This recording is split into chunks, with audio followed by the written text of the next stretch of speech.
नमस्कार दोस्तों, मैं उत्तम चौधरी। आज हम संविधान की विशेषताएं टॉपिक, पहले थोड़ा संविधान के बारे में नॉर्मल जानकारी प्राप्त की। आज हम टॉपिक शुरुआत करने वाले हैं। पहला चैप्टर है संविधान की विशेषताएं। दोस्तों, एक क्वेश्चन आया मेरा, सबसे ज़्यादा मेरे पास क्वेश्चन आया कि सर इसके नोट्स तैयार करने हैं, साथ साथ नोट्स तैयार कर लेंगे। दोस्तों, इसके नोट्स तैयार नहीं करने हैं। आज मैं प्रयास करूंगा आपको स्लाइड उपलब्ध करवा दी जाए, स्क्रीनशॉट टेलीग्राम पर। आपको नोट्स नहीं बनाने हैं। अगर फर्स्ट पेपर के आप नोट्स तैयार करने लग गए तो आपका टाइम काफ़ी लग जाएगा। तो आपको क्या है, जो मैं पढ़ा रहा हूँ, जो डाउट है वो क्लियर करा रहा हूँ और पढ़ने का तरीका बता रहा हूँ, मैंने गलती की वो बता रहा हूँ। उससे सीख कर आपको अपनी एक रणनीति बनानी है और फिर जो मैंने वीडियो में जो बुक वगैरह बताई है, उस बुक में से वो चीज़ें पढ़नी है। और जो चीज़ें आ रही है उसको छोड़ दो, जो नहीं आ रही है या डाउट हो रहा है या याद करने के बाद भी जिस चीज़ को भूल रहे हो उसको अंडरलाइन करते जाओ। ये है पढ़ने का तरीका।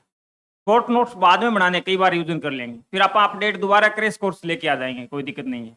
आप सेकंड पेपर है ना, वो लेंथ ही है, उसके नोट्स बनाओ और वो भी अभी नहीं बनाना है। नोट्स नोट्स में पहले 2 या 3 या 4 बार रिवीजन करो। आपके पास काफ़ी टाइम है, आप जल्दबाजी मत करो। 3-4 बार रिवीजन करो। नोट्स बनाने कैसे हैं, पहले 3-4 बार रिवीजन करना है। अब सर क्या नोट्स बनाएं कैसे? नोट्स उन चीज़ के बनाने हैं, अब आपने पढ़ लिया 3-4 बार है, अब जो चीज़ आपको बार बार द्वंद्व पैदा कर रही है, डाउट पैदा कर रही है, या फिर जिस चीज़ को आप बार बार भूल रहे हो, या सन में कोई डिफरेंस आ रहा है, या दो चीज़ें एक जैसी दो चीज़ें हैं, तो उनको नोट डाउन करना है। वो लास्ट में पढ़ना है, आपको ज़्यादा से ज़्यादा रिवीजन करना है उसको, वो आपका प्लस पॉइंट होगा। तो अभी आपको नोट्स नहीं बनाने फर्स्ट पेपर के, और फर्स्ट पेपर के तो नोट्स बनाने नहीं है। आप फर्स्ट पेपर के नोट्स मत बनाओ। हाँ, लास्ट में आपने कई बार रिवीजन कर लिया, फिर कुछ सन वगैरह में और वो डाउट रहते तो कुछ चीज़ें आपको नॉर्मल वे में कीवर्ड सेट करना है 20-30 पेज का, वो आप फर्स्ट पेपर में कर सकते हो। तो आपको नोट्स तैयार है नहीं करने। आज कोशिश ये रहेगी स्लाइड उपलब्ध करा दें। आप टेलीग्राम चैनल को ज्वाइन कर लें, उस पर आपको स्लाइड उपलब्ध करवा देंगे। तो आपको तो बस वीडियो है ना, वो ध्यान के साथ, एकाग्रता के साथ अच्छे से सुनना है। मैं इस चीज़ पे फोकस कर रहा हूँ, एक तो कॉन्सेप्ट क्लियर करवा रहा हूँ, अलग से थोड़ा फैक्ट बता रहा हूँ, फैक्ट के साथ साथ जो मैंने गलतियाँ की है वो बता रहा हूँ।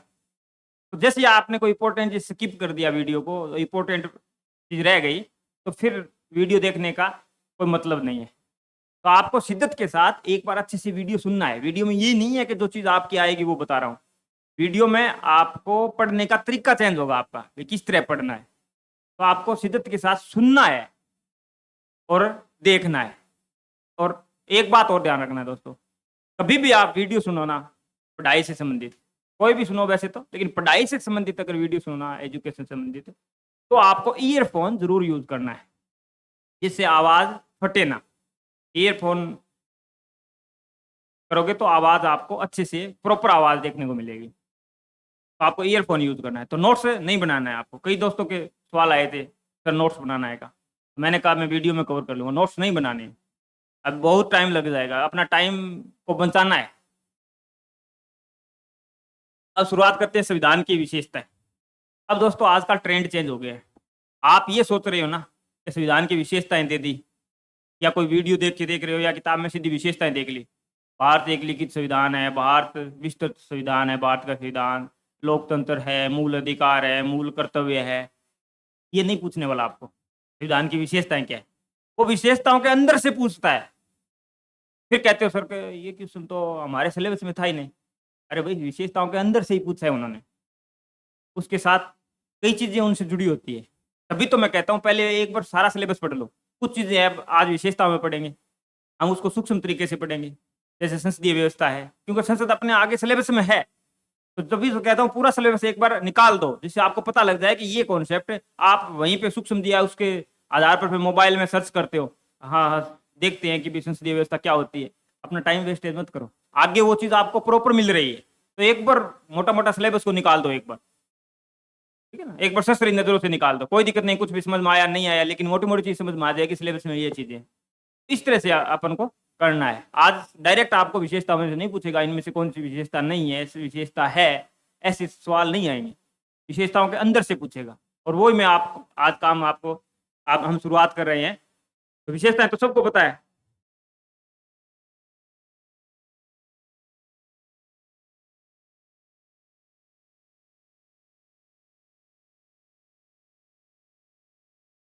पहली विशेषता लिखित एवं विस्तृत संविधान। लिखित एवं विस्तृत संविधान।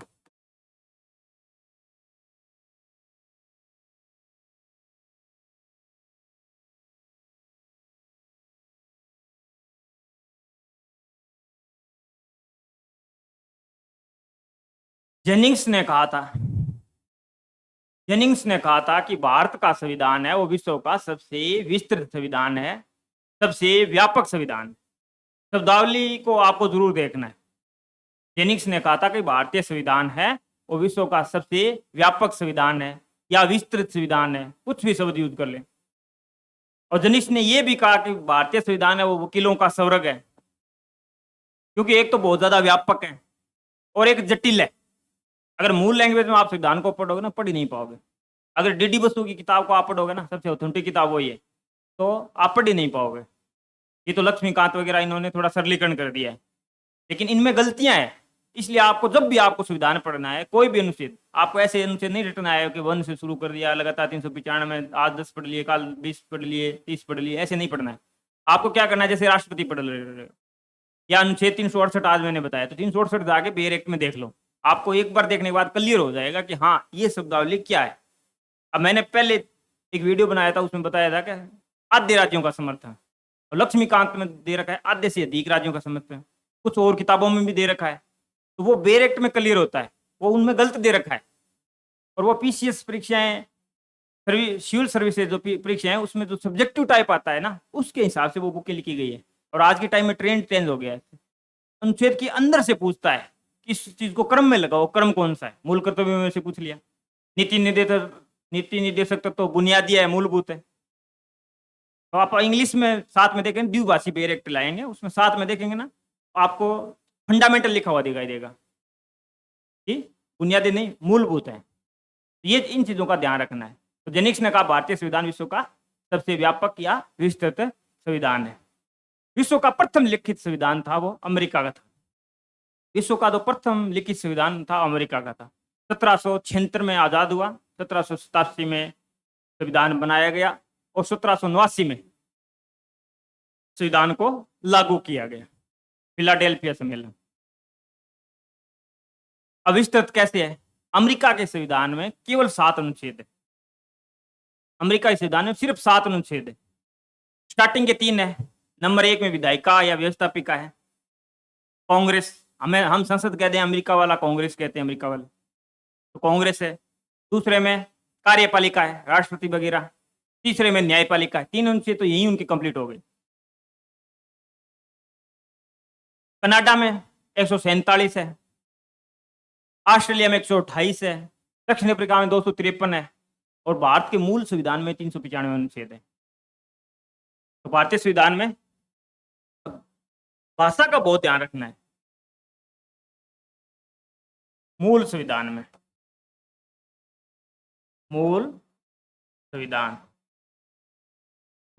में अनुच्छेद कितने थे, आर्टिकल कितने थे? 395। 395। भाग कितने, मूल संविधान में कितने भाग थे? 22। और अनुसूची और सूची का ध्यान रखना है। अनुसूची 12 है और सूची जो शक्तियों का विभाजन किया गया है वो सूची 3 है। अनुसूची 7 में सूचियां 3 है, तो अनुसूची है ये। अनुसूची कितनी? मूल संविधान में 8 अनुसूची थी। मूल संविधान में ही 395 अनुच्छेद थे। भाग थे वो 22 थे, 12 लिखा गया, 22 भाग थे। अनुसूची 8। और वर्तमान में अनुच्छेद 395 ही है। भाग भी वर्तमान में भी 22 है। अनुसूची है वो 12 हो गई है। अनुसूची कितनी हो गई है? ये 12 हो गई है। मूल संविधान में अनुच्छेद कितने थे?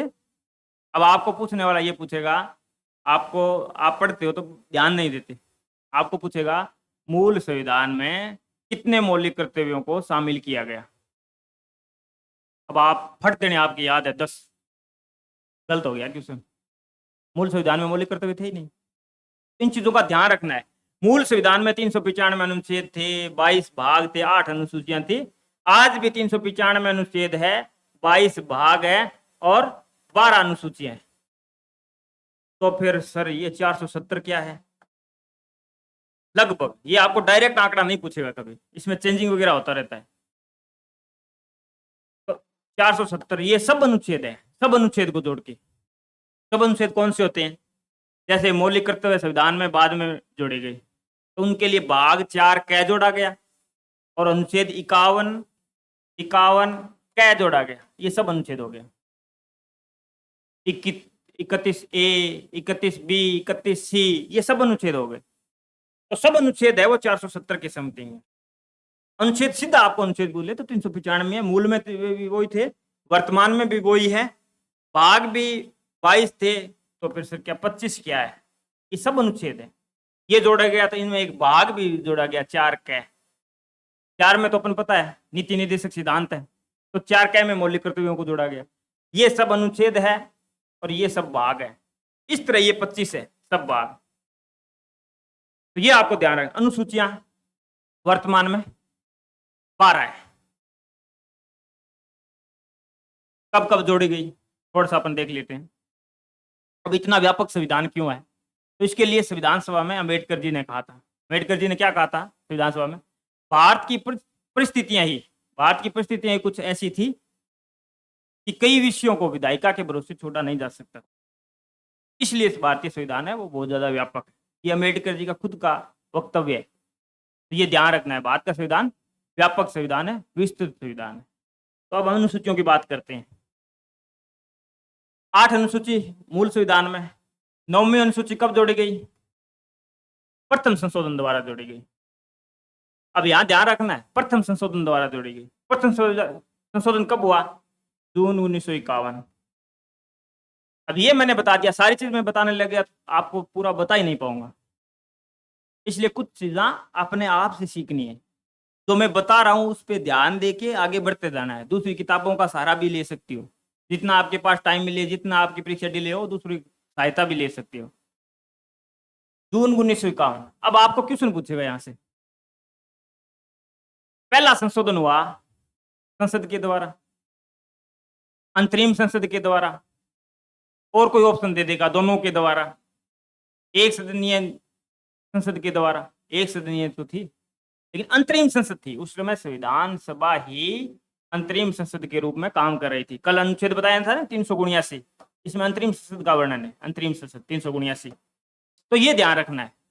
ये पहला चुनाव 1951-52 में हुआ। अक्टूबर में चुनाव शुरू हुए 1951 में और फरवरी 1952 में कंप्लीट हुए। तो कहीं 1952 लिखा आता है, कहीं कमांड 1951-52 लिखा जाता है। तो ये संशोधन कब हो रहा है? जून 1951 में। चुनाव शुरू हुए अक्टूबर 1951 में। तो ये कॉमन सेंस से ध्यान में रखना है चीज़ें। इसमें 9वीं अनुसूची जोड़ी गई। प्रधानमंत्री कौन थे? जवाहरलाल नेहरू थे। किससे संबंधित थी? भूमि सुधार से संबंधित थी। भूमि सुधार, ये 9वीं अनुसूची हो गई। 10वीं अनुसूची कब जोड़ी गई? 52वें संशोधन द्वारा। 52वां संशोधन कब हुआ? 1985 में हुआ। प्रधानमंत्री कौन थे? राजीव गांधी जी थे। किससे संबंधित था? दल बदल से संबंधित। 10वीं अनुसूची किससे संबंधित है? दल बदल से संबंधित। 52वां संविधान संशोधन दल बदल से संबंधित है। 10वीं अनुसूची दल बदल से संबंधित है। और अपन डीपली संसद वगैरह करेंगे तो उसमें कर लेंगे। संविधान अपने सिलेबस में नहीं है, अपने विशेषताएं हैं केवल। 11वीं अनुसूची और 12वीं अनुसूची, ये 73वें द्वारा, 73वां संविधान संशोधन। ये 74वें द्वारा। ये पंचायती राज है। दोनों ही 1992 है, दोनों ही 1992 है। दोनों में प्रधानमंत्री पीवी नरसिम्हा राव जी थे। प्रधानमंत्री पीवी नरसिम्हा राव जी थे। किससे संबंधित है? ये पंचायती राज से संबंधित है। पंचायती राज। ये किससे संबंधित है? नगर निकाय से संबंधित। नगर निकाय से संबंधित। और डीपली अपन करेंगे, और डीपली भी मैं बता देता हूँ इनका, लेकिन अपने डीपली है नहीं, फिर अपने विशेषताएं कर नहीं पाएंगे। अब ये 12 अनुसूचियां हो गई है। क्लियर?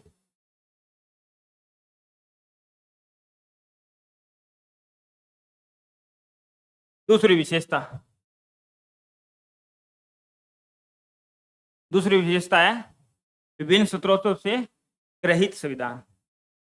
विभिन्न स्रोतों से लिया गया संविधान। विभिन्न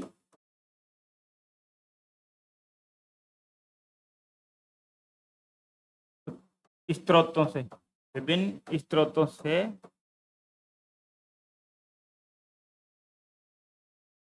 ग्रहित संविधान।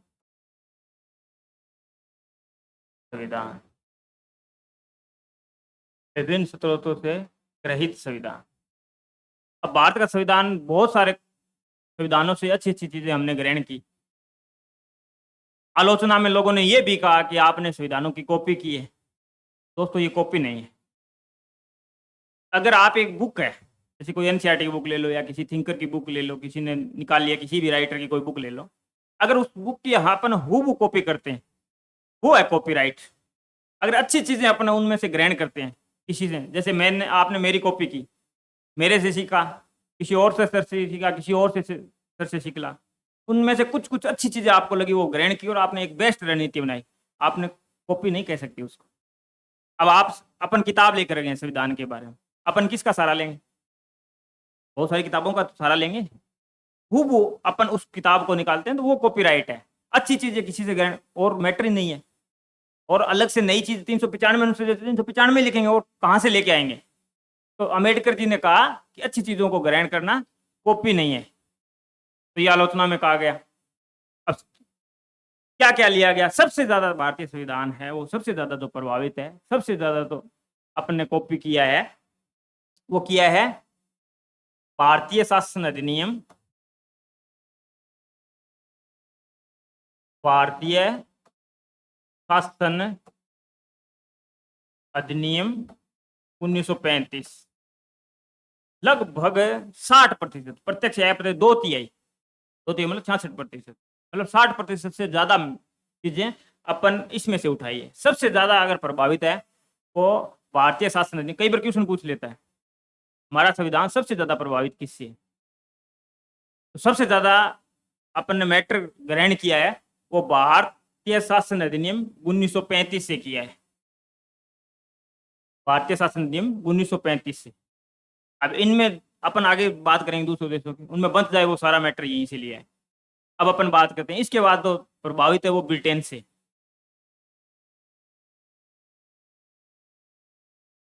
ब्रिटेन से अब सारी चीज लिखूंगा तो टाइम बहुत लगेगा, मोटी मोटी चीज बता देता हूँ आपको। ब्रिटेन से क्या लिया है हमने, ब्रिटेन से क्या क्या लिया है? ब्रिटेन से हमने लिया है संसदीय शासन व्यवस्था। ये भी अपने आप में एक विशेषता है, आगे चर्चा करेंगे संसदीय शासन होता क्या है। संसदीय शासन व्यवस्था, संसदीय शासन व्यवस्था का जनक है वो ब्रिटेन है।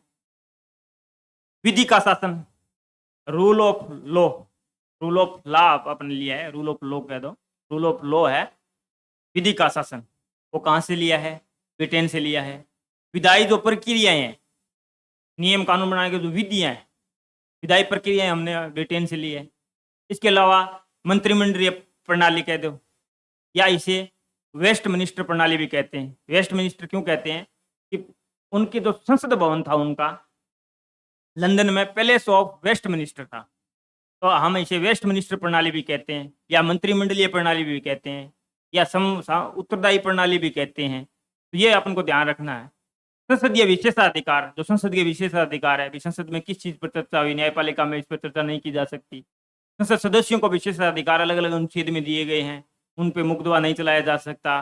सदन चल रहा है तो अगर फौजदारी मुकदमा है, दीवानी मुकदमा है तो उस पर मुकदमा नहीं चलेगा, गिरफ्तारी नहीं हो पाएगी। फौजदारी है तो उनको पहले नोटिस देना पड़ेगा। सब नियम लिखे हुए हैं, ये उनके विशेषाधिकार है। तो संसद के भी विशेषाधिकार है, सदस्यों के भी विशेषाधिकार। तो संसदीय विशेषाधिकार ये चीजें अपन ने ब्रिटेन से लिए। क्लियर है? संसदीय शासन, विधि का शासन, विधायी प्रक्रिया, मंत्रिमंडल प्रणाली, संसदीय विशेषाधिकार, ये हमने कहां से लिए? ब्रिटेन से लिए। इसके बाद America, USA, United state of America, इनसे हमने क्या क्या लिया है? एक तो उद्देशिका ली है। उद्देशिका मतलब हूबहू हमने कॉपी नहीं की है। उद्देशिका मतलब ये है कि विश्व का पहला लिखित संविधान है वो अमेरिका का संविधान है, और उन्होंने उद्देशिका को सम्मिलित किया था। तो इसका मतलब हमने उद्देशिका को सम्मिलित किया तो वहां से ग्रहण किया। अभी उद्देशिका भी संविधान में होनी चाहिए। मोटी मोटी रूपरेखा होती है, सूक्ष्म रूप में दिया होता है कि संविधान है क्या। उद्देशिका वहां से ली। हाँ, उद्देशिका की भाषा पूछे तो वो ऑस्ट्रेलिया से प्रभावित है। और अलग अंतिम शब्द पूछे, प्रथम शब्द और अंतिम शब्द पूछे तो वो आयरलैंड से प्रभावित है। अंतिम शब्द है ना, अंगीकृत, नियमित है, आत्मर्पित है, वो आयरलैंड से लिए गए। तो इन चीजों का बारीकी से ध्यान रखना है कि अगला पूछ क्या रहा है। उद्देशिका का पूछ रहा है तो अमेरिका से, भाषा का पूछ रहा है तो ऑस्ट्रेलिया से, प्रथम और अंतिम शब्दों का पूछ रहा है तो आपको उत्तर देना है आयरलैंड से। और हमने क्या लिया? मूल अधिकार लिए। तो राज्य के विरुद्ध दावे हैं, राज्य की शक्तियों को सीमित किया गया है, राज्य चाह कर भी उनका उल्लंघन नहीं कर सकता। न्यायपालिका की स्वतंत्रता, क्योंकि वहां न्यायिक सर्वोच्चता है। न्यायिक पुनरावलोकन, ये भी अपने आप में एक विशेषता है। न्यायिक पुनरावलोकन ये अपने आप में विशेषता है। इस पर अपन आगे चर्चा करेंगे। अब देखो दोस्तों, चक्कर क्या पड़ता है। मैं शब्दावली वही कर रहा हूं जिनमें आपके चक्कर पड़ता है। न्यायिक पुनरावलोकन, ऐसे तो आगे चर्चा करेंगे इस पर पूरी, बता देता हूं।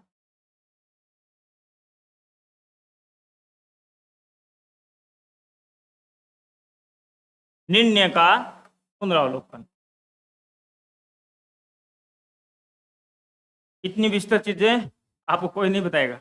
आते हैं सब बड़ी बड़ी चीजें बस बताते हैं, आप कहते हो हाँ सर ने बहुत अच्छा पढ़ाया। सर ने क्या पढ़ाया? सर ने जो आप किताब में लिखा डायरेक्ट वो बता दिया। इनका अर्थ बताओ ना। इनमें अंतर है, न्यायिक पुनरावलोकन और निर्णय का पुनरावलोकन। एक को कहते हैं जजमेंट रिव्यू, ये क्या है? Judgment review. और ये क्या है? Judicial review. अंतर है इसमें। न्यायिक पुनरावलोकन अपने संविधान में कहीं भी लिखा हुआ नहीं है। जैसे संघ शब्द संविधान में कहीं नहीं लिखा हुआ है, वैसे ही न्यायिक पुनरावलोकन संविधान में कहीं नहीं लिखा है। इसे कहते हैं जुडिशियल रिव्यू। तो फिर ये दिखाई कहां देता है? ये अनुच्छेद 13(2) में दिखाई देता है कि विधायिका ऐसा कोई नियम बनाती है, कानून बनाती है, अगर वो मूल अधिकारों का उल्लंघन करते हैं तो न्यायपालिका उनको अवैध घोषित करेगी। सही गलत का फैसला न्यायपालिका करती है, संविधान के अनुकूल बना है या नहीं बना। तो ये था जुडिशियल रिव्यू। ये संविधान में कहीं नहीं लिखा है, ये संविधान में लिखा हुआ है। इसमें आपके चक्कर पड़ता है। ये अनुच्छेद 137 में लिखा हुआ है। ये है जजमेंट रिव्यू, अपने निर्णय का दोबारा अवलोकन करना। जो सुप्रीम कोर्ट ने निर्णय दे दिया है, कई बार दोबारा याचिका लगाते हैं अपन, तो उसका खुद दोबारा निर्णय कर सकती है सुप्रीम कोर्ट। तो इसमें अंतर आपको बता दिया मैंने। न्यायिक पुनरावलोकन ये जुडिशियल रिव्यू होता है और ये जजमेंट रिव्यू होता है। ये अनुच्छेद 137 में है, ये संविधान में कहीं भी लिखा हुआ नहीं है, लेकिन यहाँ प्रतीक होता है 13(2) में।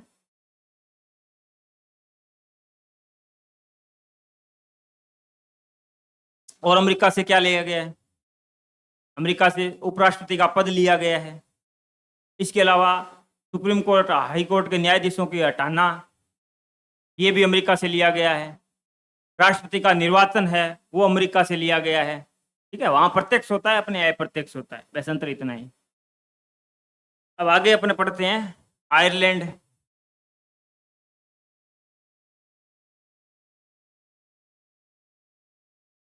आयरलैंड से पे क्या लिया है? आयरलैंड से उद्देशिका के प्रारंभिक और अंतिम शब्द आपको बता दिया। अंतिम शब्द अंगीकृत, नियमित, आत्मर्पित करते हैं, वो आयरलैंड से के लिए गए। मूल बार बार अपना सबसे ज्यादा बार पूछा गया, बहुत परीक्षा में पूछा जा चुका है। नीति निर्देशक तत्व, और जो राज्यसभा में 12 सदस्यों का मनोनयन होता है वो आयरलैंड से लिया गया है। नीति नेतृत्व और 12 सदस्यों का मनोनयन होता है वो आयरलैंड से लिया गया है।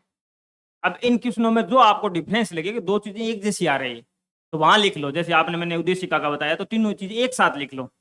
जैसे किसी थिंकर की किताब है और उसमें थोड़ा बहुत अंतर है शब्दावली का बीच में, एक शब्द ही चेंजिंग है, तीन तो तीनों के एक साथ लिख लो। इस तरह से शॉर्ट नोट्स तैयार करने हैं, ध्यान रखना। और उससे कहा क्या लिया गया है, राष्ट्रपति का निर्वाचन मंडल, ठीक है ना। अमेरिका से लिया गया था राष्ट्रपति का निर्वाचन और आयरलैंड से लिया गया है राष्ट्रपति का निर्वाचन मंडल। राज्यसभा में 12 सदस्यों का मनोनयन, राष्ट्रपति पर महाभियोग, ये कहां से लिए गए, आयरलैंड से लिए गए।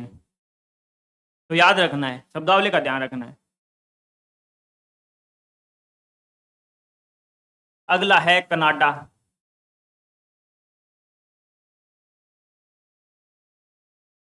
कनाडा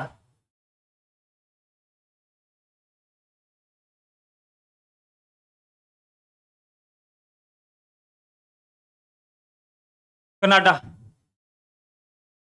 तो सबसे ज्यादा अगर अपने संघीय व्यवस्था से अपने सबसे ज्यादा प्रभावित हैं वो सेम अपने को देखने को मिलेगी, वो मिलेगी कनाडा की। अब आपने पूछ लिया कि संघीय व्यवस्था किससे प्रभावित है, तो कनाडा है।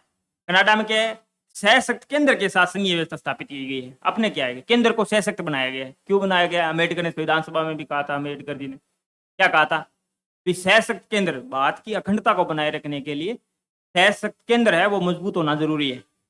और राज्य इसका अपन अलग अलग आयोगों की रिपोर्ट पढ़ते हैं, वो राजमनार आयोग की रिपोर्ट पढ़ते हैं और बहुत सारे आयोग हैं उनकी रिपोर्ट पढ़ते हैं, बार बार ये कहते हैं कि केंद्र दखल अंदाजी ना करे। अपनी सेना 355 के तहत है, वो सीआरपीएफ वगैरह, भारतीय जो पुलिस है, केंद्र की जो फोर्स है, वो राज्य में अगर इस तरह की व्यवस्था हो जाती है तो सीआरपीएफ आती है, तो उनका भी विरोध करते हैं। तो जो सशक्त केंद्र के साथ स्थापित किया वो अपने कनाडा से प्रभावित है। तो अपनी संघीय व्यवस्था सबसे ज्यादा अगर किसी के नजदीक लगती है तो वो कनाडा से खूब मैच खाती है, थोड़ा बहुत अंतर हो सकता है। और कनाडा से क्या लिया गया है, अवशिष्ट शक्तियां। अमेरिका में तो सीधा लिखा हुआ है गणना और अवशेष का सिद्धांत। गणना मतलब गणना कर लो, गणना करके केंद्र ने ले ली, उसके बाद जो बची वो राज्यों को दे दी गई है। ऑस्ट्रेलिया है, स्विट्जरलैंड है, अमेरिका है, तीनों ने अवशिष्ट शक्तियां हैं और राज्यों को दे रखी है। लेकिन अपने अवशिष्ट शक्तियां 3 प्रकार की सूचियां होती है और उन सूचियों में जो इनसे अलग कोई नया विषय आ गया तो इन सूचियों में इंक्लूड नहीं है, सम्मिलित नहीं किया गया है, जैसे बाद में साइबर क्राइम आ गया, तो वो किस विषय में आएगा, अवशिष्ट विषय में आएगा। और वो अवशिष्ट विषय अनुच्छेद 248 में अलग से है और संघ सूची का 97 नंबर विषय है। संघ सूची का 97 नंबर विषय, 97 नंबर पर ये लिखा है। संघ सूची में वर्तमान में कोई 100 बता रहा है, मूल विषय थे वो 97 थे। तो 97 नंबर विषय ये था अवशिष्ट शक्तियां। आज भी 97 नंबर विषय में अपन देखेंगे ना, अवशिष्ट शक्तियां लिखे हुए हैं। अनुच्छेद देखें तो अलग से है 248, और जो शक्तियां हैं वो अनुच्छेद 246 में, संघ सूची, संवर्ती सूची और राज्य सूची। इनके अलावा दो विषय बच गया या बाद में नया आ गया, जैसे साइबर क्राइम आया, तो वो एक तो 97 नंबर विषय, 97 नंबर पॉइंट पे लिखा हुआ है, 97 नंबर पर लिखा हुआ है अवशिष्ट विषय, एक अनुच्छेद 248 में लिखा हुआ है। तो ये ध्यान रखना है, अवशिष्ट विषय वहीं से अपनाए गए। हमने भी केंद्र को दे रखे हैं, उन्होंने भी केंद्र को दे रखा है। इसके अलावा राज्यपालों की नियुक्ति, राज्यपालों की नियुक्ति केंद्र सरकार करती है। तो राज्यपालों की नियुक्ति है वो भी हमने कनाडा से उठाई है। तो मोटी मोटी चीज आपको समझ में आ गई कि अपनी संघीय व्यवस्था है वो सबसे ज्यादा नजदीक लगती है तो कनाडा की लगती है, कनाडा से सबसे ज्यादा प्रभावित है।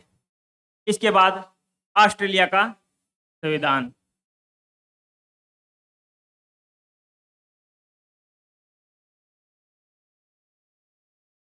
एक तो उद्देश्य की भाषा,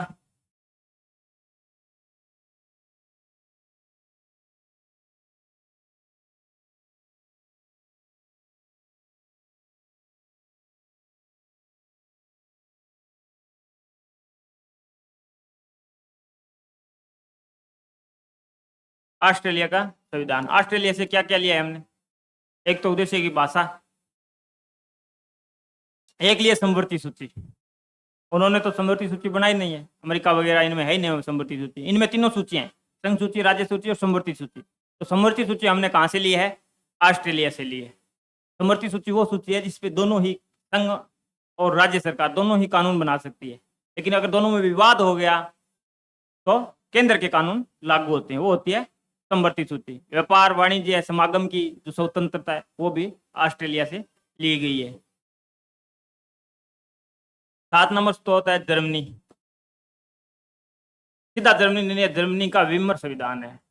विमर कहीं वाइमर लिखा आता है, विमर संविधान। ये तो लिखने में पेपर में भी गलतियां हो जाती है, तभी तो इंग्लिश वर्जन है वो मान्य होता है। विमर संविधान से क्या लिया गया? आपातकालीन उपबंध नहीं लिया गया। आपातकाल में मूल अधिकारों का जो स्थगन है वो लिया गया है। भाषा देखनी है।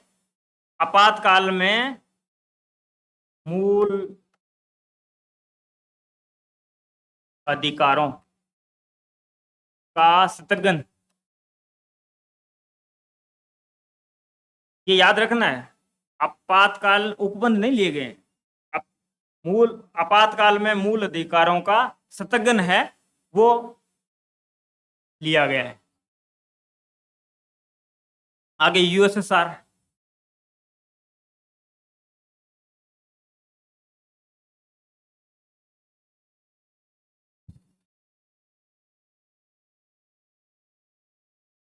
आठ नंबर यूएसएसआर। ये क्यों लिखा? आज तो अस्तित्व में नहीं है, उस टाइम में लिए गए थे। उस टाइम में यूएसएसआर था, संयुक्त राष्ट्र सोवियत संघ, संयुक्त सोवियत संघ था उस टाइम में। अब इसके टुकड़े हो गए 1991 के बाद, इसके 15 टुकड़े हो गए हैं और उसका उत्तराधिकारी है इसका, वो वर्तमान में रूस है। इसका उत्तराधिकारी कौन है? रूस है। तो तब उस टाइम में यूएसएसआर था, तब भारत का संविधान बना, तब यूएसएसआर था। कब बना था? 1923 के समथिंग बना था। इनसे हमने क्या लिए? अलग और चीजें भी उठाई है, जैसे नियोजन उठाया, पंचवर्षीय योजना भी उठाई थी, तो वो संविधान का मैटर नहीं, वो अलग चीज है। और हमने क्या लिया इनसे? मूल कर्तव्य है। जो मूल कर्तव्य है ना, मूल संविधान में हमारे मूल कर्तव्य नहीं थे, और मूल कर्तव्य बाद में हमने जोड़े, तो यूएसएसआर से प्रभावित है। आगे अपने आप में ये विशेषताएं हैं। 42वें संविधान संशोधन 1976 द्वारा अपने संविधान में इन्हें सम्मिलित किया गया, सरदार स्वर्ण सिंह समिति की सिफारिश पर। और क्या लिया यूएसएसआर से? तो प्रस्तावना में 3 प्रकार के न्याय, सामाजिक, आर्थिक, राजनीतिक, 3 प्रकार के न्याय की बात होती है, वो भी यहीं से लिया गया है। 3 प्रकार का न्याय, सामाजिक, आर्थिक और राजनीतिक, 3 प्रकार के न्याय कहां से लिए गए हैं? यहीं से लिए गए हैं। जापान, अगला है अपना जापान।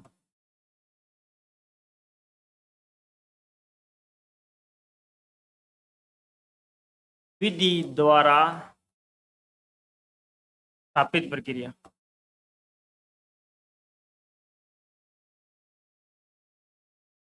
स्थापित, विधि द्वारा स्थापित प्रक्रिया, ये जापान से ली गई है। विधि द्वारा स्थापित प्रक्रिया, आप चक्कर में मत पड़ना। अनुच्छेद जो 14 में लिखा हुआ है ना, विधि, वो विधि के समक्ष समानता। अब देखो इसमें अंतर क्या है? विधि के समक्ष समानता,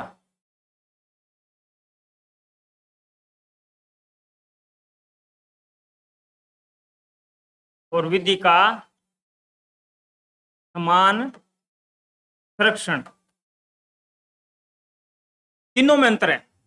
तीनों में अंतर है। विधि द्वारा स्थापित प्रक्रिया, ये अनुच्छेद 21 में है, अनुच्छेद 21 में लिखा हुआ है, और ये जापान से लिया गया है। अमेरिका में क्या चलता है? विधि का न्यायोचित प्रक्रिया कह दिया, विधि की उचित प्रक्रिया चलता है। अपन ने विधि के द्वारा स्थापित प्रक्रिया, जो विधि में लिख दिया गया है, सुप्रीम कोर्ट उसी के आधार पर फैसला देगी। इसमें बाद में चेंजेस आया, वो भी आज सिद्धांतों में नहीं है, व्यवहार में आया है। 1978 में मेनका वाद हुआ था, मेनका गांधीवाद 1978 में। उसके बाद ये व्यवहार में आया है। अब ये व्यवहार में यूज होता है, आज भी संविधान में विधि की उचित प्रक्रिया नहीं लिखा हुआ है, केवल विधि के द्वारा स्थापित प्रक्रिया, विधि के अनुकूल ही जो विधि में लिखा है उसके अनुसार ही फैसला देंगे। पूरा संविधान पढ़ते तो अपन इस पर विस्तृत चर्चा करते हैं, नहीं तो लंबा टाइम लग जाएगा। तो अपने क्या लिया, विधि द्वारा स्थापित प्रक्रिया अनुच्छेद 21 में विधि की उचित प्रक्रिया अमेरिका में लिखा है, हमने भी उसे अपना लिया है, लेकिन संविधान में कहीं नहीं लिखा है विधि की न्यायोचित प्रक्रिया या उचित प्रक्रिया। 1978 में मेनकावाद हुआ था, उससे अस्तित्व में आया था वो। विधि के समान संरक्षण ये इंग्लैंड से लिया गया है, यूके से, और विधि का समान संरक्षण ये यूएसए से लिया गया है। ये मूल अधिकारों पर बात करेंगे तो बात करेंगे, ये नेगेटिव है, ये पॉजिटिव है। इसमें सब समान है और इसमें अनुपातिक समानता है, समान के साथ समान, असमान के साथ असमान का व्यवहार। तो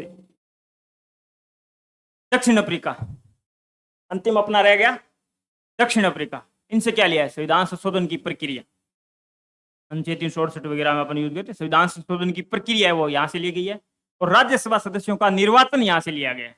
एक तो संविधान संशोधन की प्रक्रिया, अभी ध्यान रखना है दक्षिण अफ्रीका से क्या लिया गया है, राज्यसभा के सदस्यों का जो निर्वाचन है वो, तो मनोनयन कहाँ से लिया गया है, आयरलैंड से। जो 12 सदस्य मनोनीत होते हैं ना, कला, विज्ञान, साहित्य, समाज सेवा, 4 क्षेत्रों में, तो वो कहाँ से लिया गया है, वो आयरलैंड से लिया गया है। और राज्यसभा के सदस्यों का निर्वाचन, जो दूसरे सदस्य निर्वाचन होता है, मनोनयन होता है 12 सदस्यों का, उसके अलावा 333 सदस्यों का, 233 सदस्यों का वो निर्वाचन होता है। तो निर्वाचन कहाँ से लिया गया है, वो लिया गया है दक्षिण अफ्रीका से।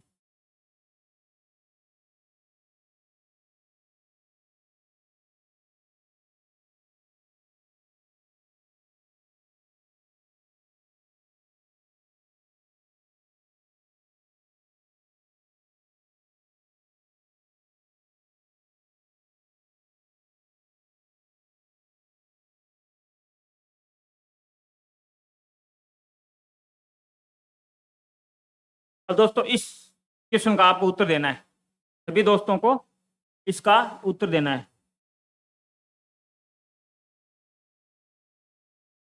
इस सवाल का उत्तर देना है, मूल संविधान में कितने मूल कर्तव्य थे, सभी को कमेंट में बताना है, सभी को कमेंट में उत्तर देना है इसका कि मूल संविधान में कितने मूल कर्तव्य थे, इसका उत्तर आप सबको देना है। और आगे अपन बात करेंगे नेक्स्ट वीडियो में इसी पे, संविधान की विशेषताओं पे। जय हिंद, जय भारत दोस्तों।